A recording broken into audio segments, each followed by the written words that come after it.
I think what's narratively fascinating about The Last of Us is it's a new kind of apocalypse and the story of our compulsion to dominate.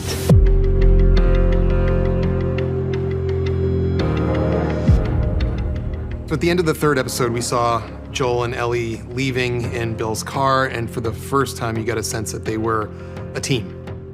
And that theme carries through into the fourth episode.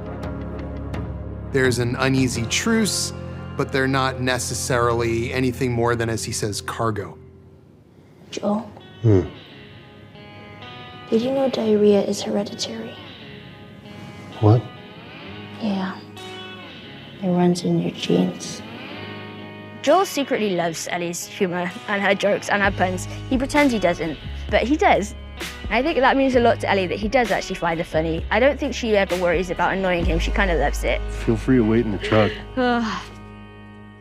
We decided to deviate a bit from the game. In the game, they made their way to Pittsburgh. So in looking around at possible places, we landed on Kansas City because it just felt like it was a good match for sort of what we had and where we were to shoot in Calgary. I had an idea about which episodes that I was going to have to get my head around quite early on. There was a breakdown of various action sequences in episode 4, and thank God I had such an extraordinary team to help me. Please help! Put your seatbelt on. Are we gonna help him? No. It's quite a fun day. It's just crashing cars. It's, that's why we got into this business. Ellie witnessed Joel being violent at the end of the first episode. And this is a moment where, when they're under attack, Ellie has to trust Joel. You see that hole? When I say go, you crawl to that wall and you squeeze through and you don't come out until I say. He is this protector, he is this violent man, he's gonna take care of her. But what she encounters very quickly is how ugly that violence is. He is attacked by someone else who is going to kill him. And Ellie, who has found a gun, walks out and saves Joel through an act of violence. And Ellie is confronted by the horror of what she did and what she's capable of. Joel has an opportunity to comfort her. He doesn't. And you could see how quickly Ellie just wipes those tears away and pretends nothing happened at all because she's just like him. This was another thing that we discussed early on. How do we personify this group? Because in the game, they were just an obstacle. How do we give them a face? And here, it would be interesting if they were more than an obstacle. They'd feel like people with a real goal and real motivation and humanity.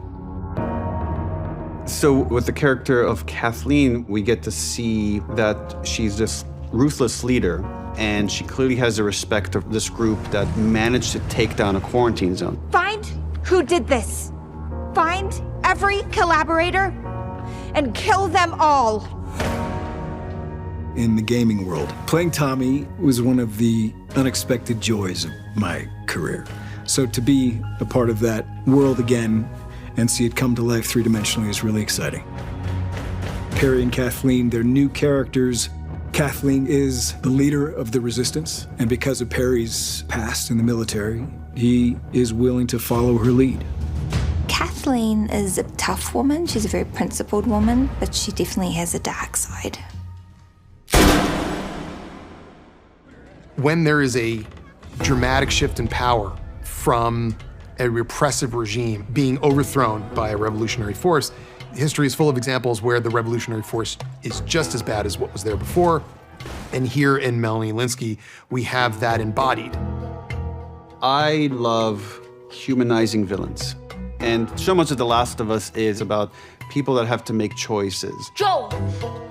And whether they're heroes or villains really depends on your perspective.